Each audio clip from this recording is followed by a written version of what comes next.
poder recomeçar.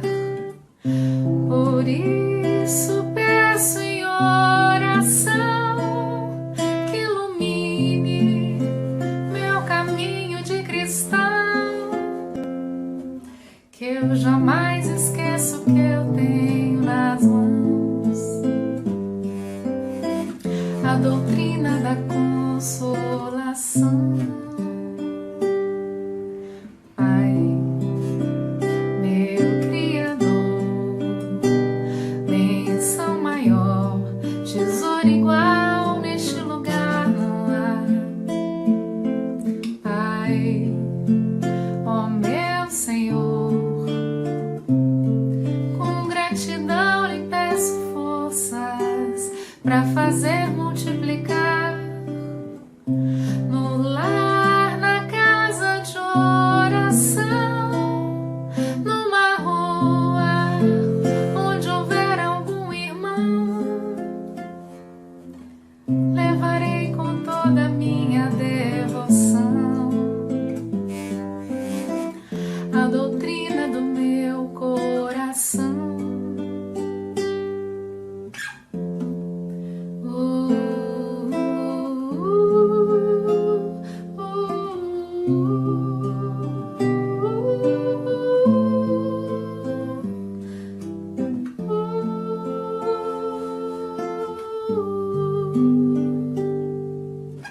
Pai, meu Criador, bênção maior, tesouro igual neste lugar não há. Pai, ó meu Senhor, com gratidão lhe peço forças para fazer multiplicar no lar, na casa de oração, numa rua onde houver algum irmão.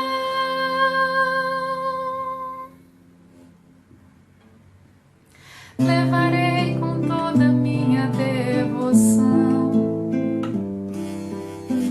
a doutrina do meu coração.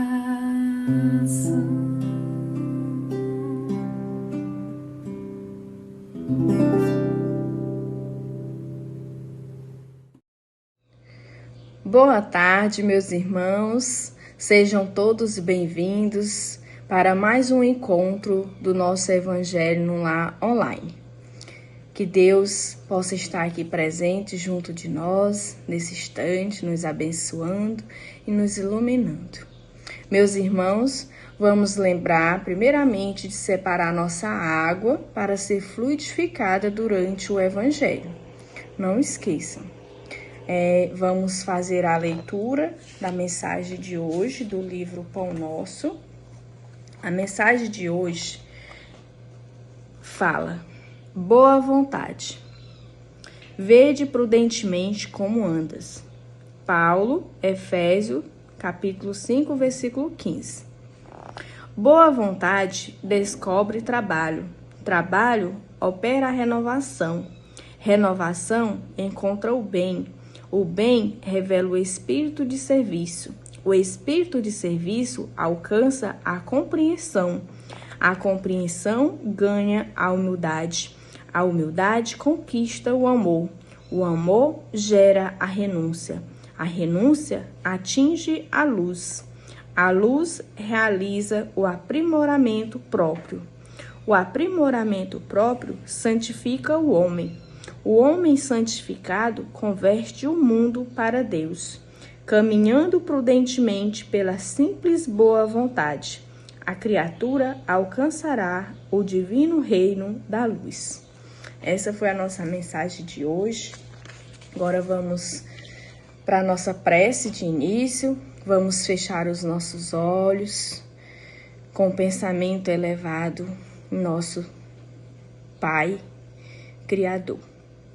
Pai Celestial, em Tua infinita bondade, pedimos que abençoe este nosso encontro, que Tua luz possa nos iluminar, que a tua luz possa adentrar os nossos corações, que possamos, Senhor Jesus, ser guiado por Ti em direção à verdade, em direção ao conhecimento. Agradecemos a Ti, Pai, pela oportunidade de aprender, crescer espiritualmente, que a paz reine em nossos lares e em todo o mundo. Que assim seja, graças a Deus. Meus irmãos, agora vamos ficar com a leitura e a reflexão do Evangelho, que possamos permanecer com o nosso pensamento elevado, com um pensamento positivo. Fiquem com Deus. Até mais. Boa tarde, minhas irmãs, meus irmãos.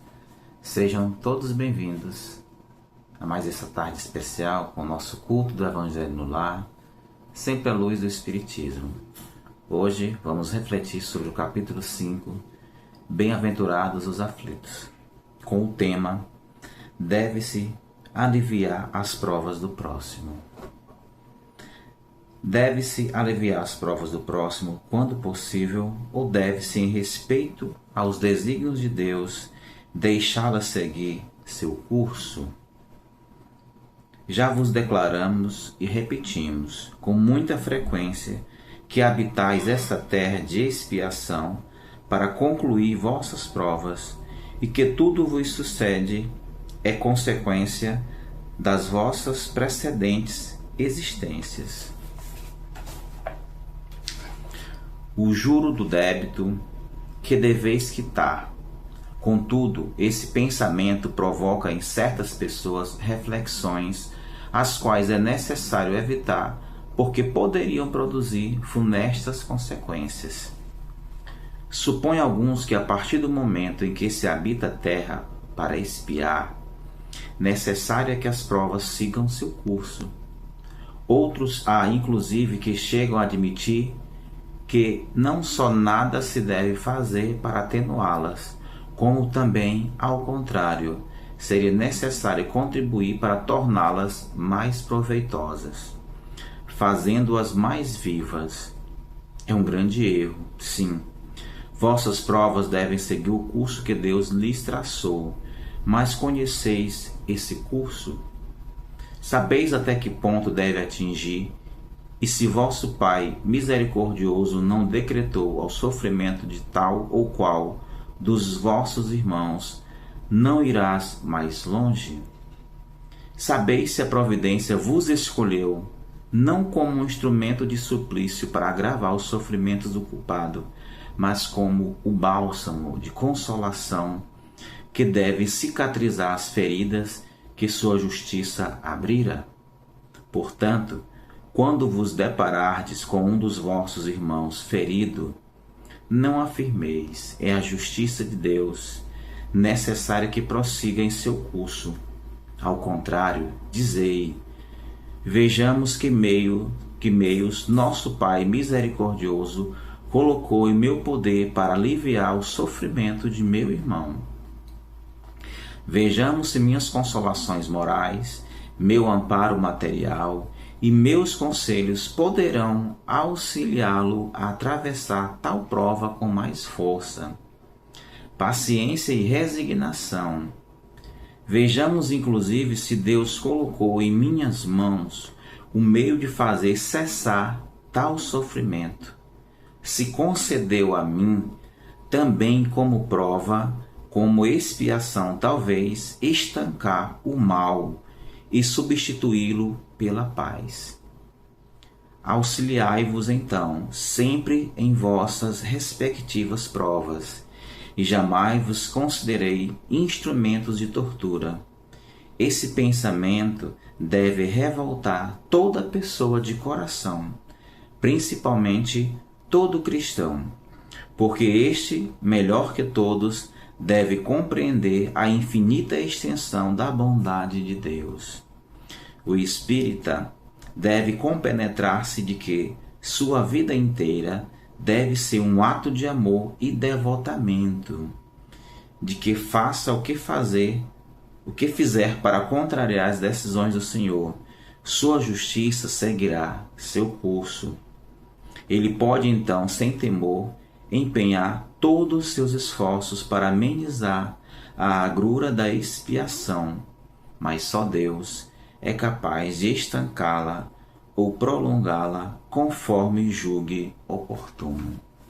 Então, minhas queridas irmãs, meus irmãos, uma vez que a gente conhece as máximas do Espiritismo, que veio revelar, entre tantas coisas, que vivemos num mundo de expiação e de provas, e de que os sofrimentos são consequências de nossas ações atuais e principalmente do passado, pode-se chegar a esse raciocínio que muitos dos nossos irmãos chegam a externar. Está pagando.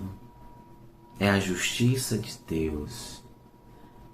Mas vamos observar, dentro dos preceitos cristãos ensinados pelo Mestre Jesus, como a misericórdia, a benevolência, sobre o não julgar, nem muito menos apontar os erros alheios.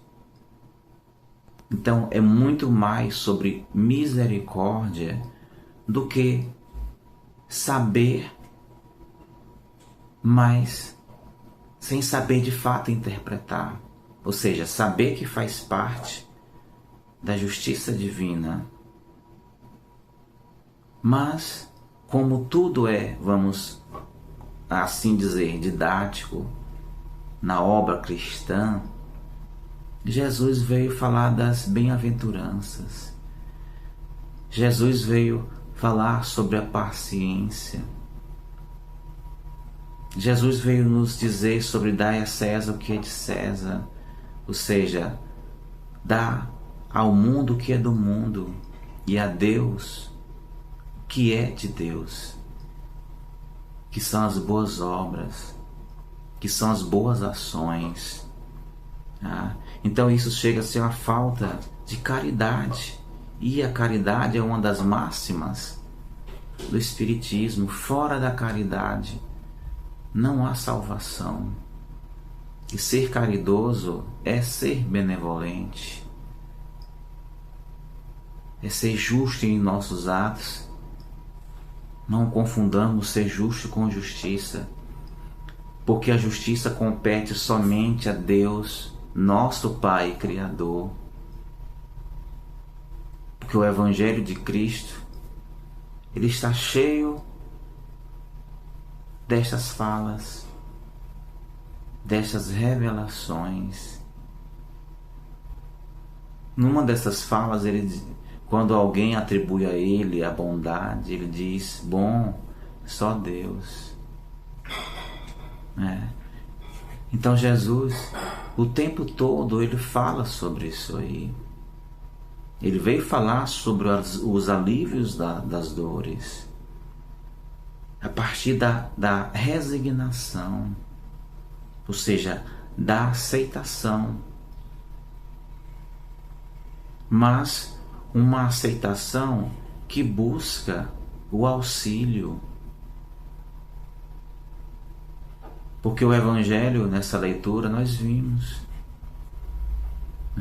Deus pode ter colocado essas pessoas para que nós sejamos esse instrumento de libertação, através do conselho, através da mão capaz de fazer curativos, através da mão capaz de erguer os caídos, através da mão que se estende para a caridade. E de repente nós, de uma certa forma involuntária, podemos ter contribuído para que esse irmão possa ter chegado a essa condição, vamos dizer assim, triste, deplorável, mas passageira. É por isso que nós estamos organizados em família, para que nós sejamos uns aos outros instrumentos de apoio. É por isso que o Evangelho tem nos mostrado que é na família que se encontram os maiores devedores, assim como também os credores, aqueles que vão auxiliar uns aos outros. No primeiro momento, os pais auxiliam os filhos, mas a literatura espírita tem revelado muitos filhos com a capacidade muito grande, inclusive a capacidade de soerguer os pais, os irmãos. E ele estende mais essa concepção de família. O próprio Jesus, ele revela: quem são meus pais, quem são meus irmãos, senão a todos. Então não nos cabe ser o dedo que aponta, a boca que através dos comentários julga, que profana. Não nos cabe isso, tá? Então, bem-aventurados os aflitos, por quê? Porque as aflições são a consequência natural. Felizes de todos nós que reencarnamos, de todos nós que temos um dia após o outro como uma oportunidade de nos melhorarmos, como uma oportunidade de auxiliarmos o próximo, seja na família, seja no trabalho, seja na via pública. Então a revelação, ela traz o esclarecimento para que todos conheçam que nós somos criaturas de um Deus único, bom, mas justo. E de que todas as mazelas, todas as aflições são consequências das nossas ações. Mas essas mazelas, essas aflições, elas não são uma punição. Não são uma punição. É como uma escola. A Terra é um planeta escola. Ao mesmo tempo um hospital. E o que é que nós encontramos numa escola? Pessoas necessitadas de aprendizagem. Mestres que de repente aprendem. E o que é que se encontra no hospital? Pessoas necessitadas do tratamento, da cura. E a cura é através das provas. É através do caminhar. É através das desigualdades, porque são condições humanas. E onde é que se vê a bondade divina? Na reencarnação.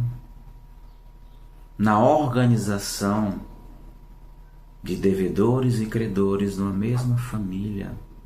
Ou muitas vezes só de devedores. Mas com o amparo de bons cristãos em todas as religiões. Com esse Evangelho, segundo o Espiritismo, essa revelação que veio em 1863, se não me falha a memória, que é o Cristo Consolador, que Jesus prometeu, que são os esclarecimentos, aquilo que à época ele falava em parábolas, porque não estava à altura da compreensão do homem.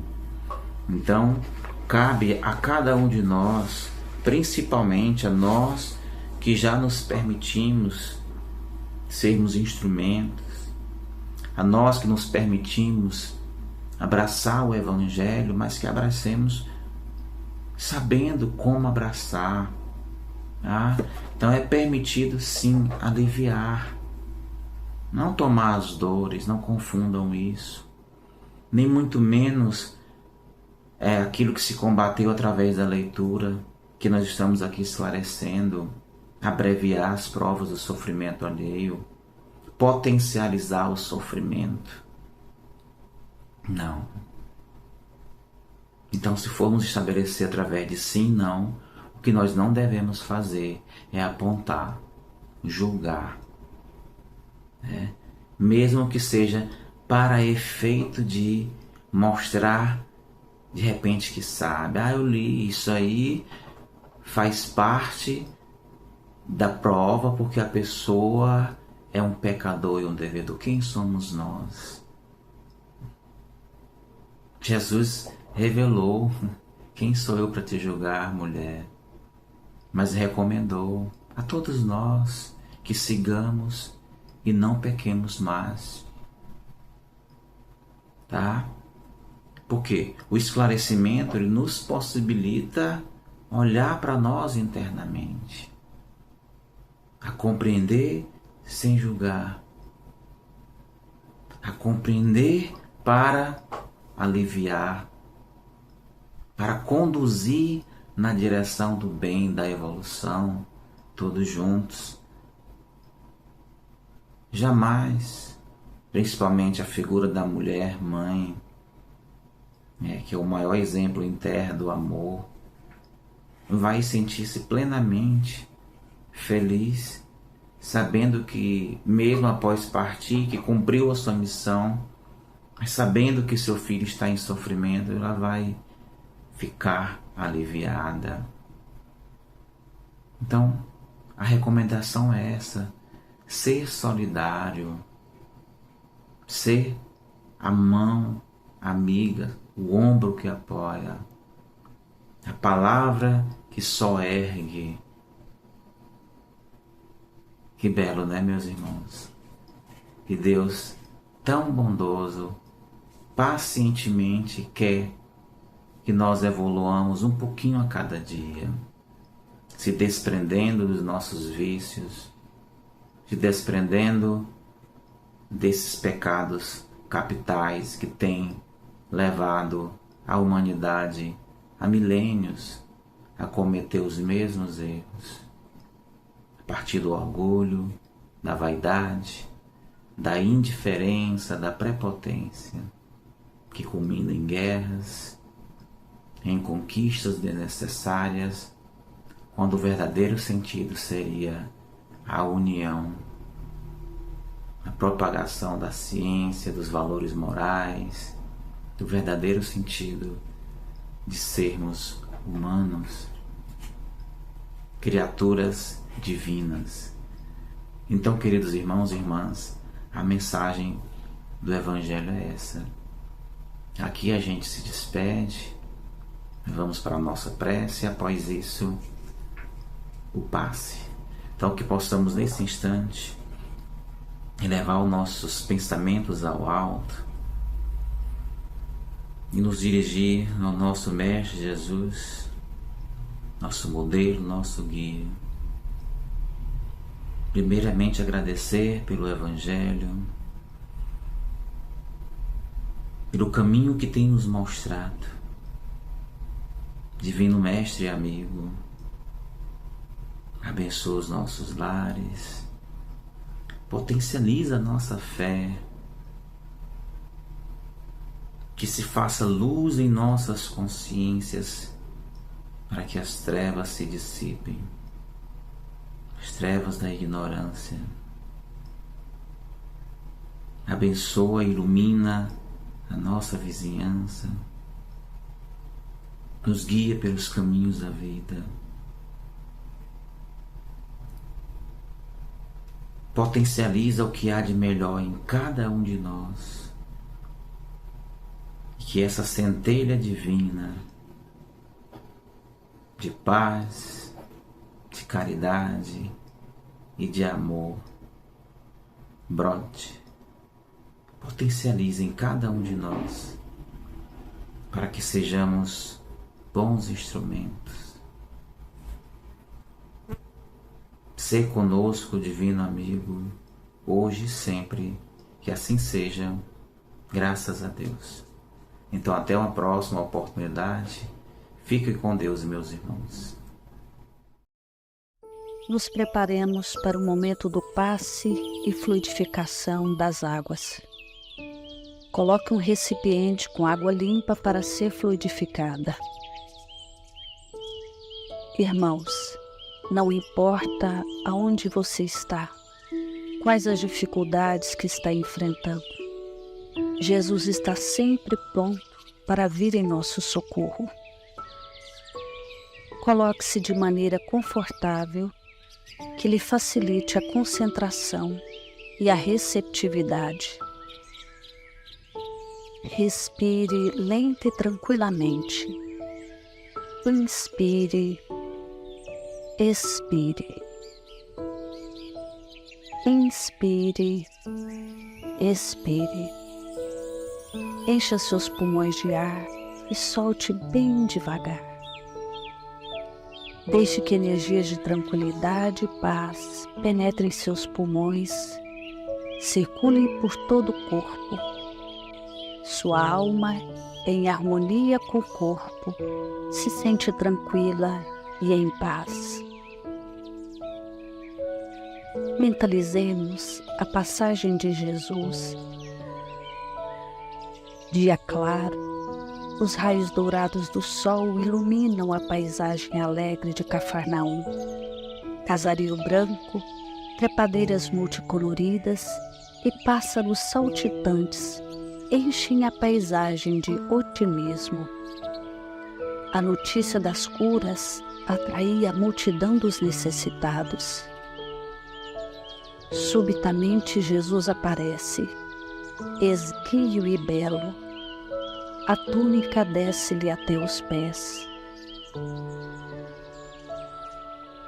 Ao pôr do sol, todos os que tinham doentes atingidos de males diversos traziam-nos, e ele, impondo as mãos sobre cada um, curava-os.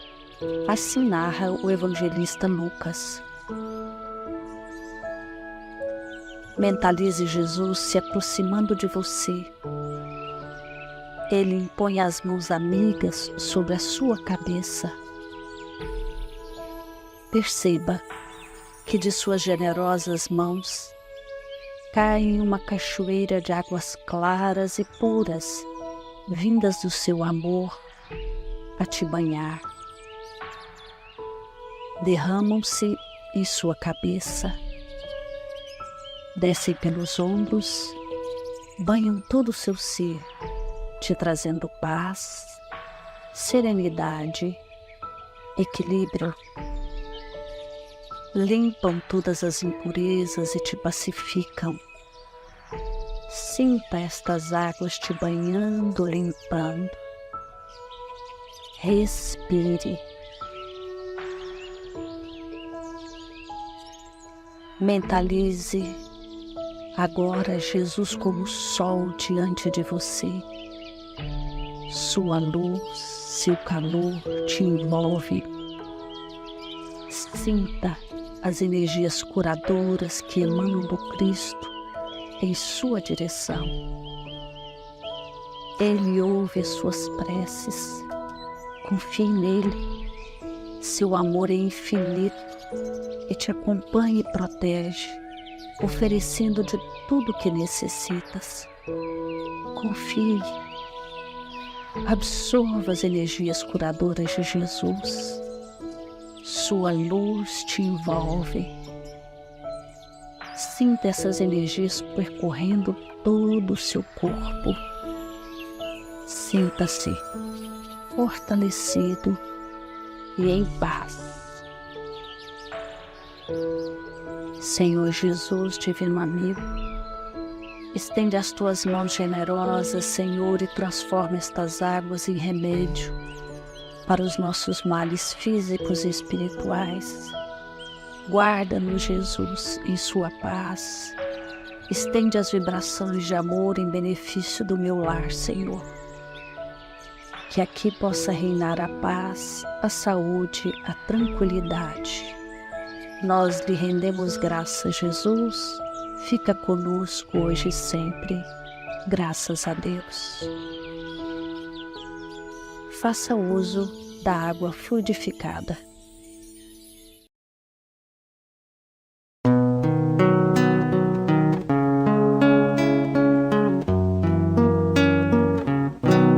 Ao anoitecer, em Cafarnaum, a casa de Pedro tão simples, casinha comum, se enchia de paz, repleta de luz, ouvindo as palavras eternas do Mestre Jesus. Vou me imaginar sentado ali entre João, Pedro, Tiago, André e Levi, na beira do lago de Genezaré, lançando na alma pra sempre sementes de fé. E eu tão criança ainda, naquele lugar, quem sabe Jesus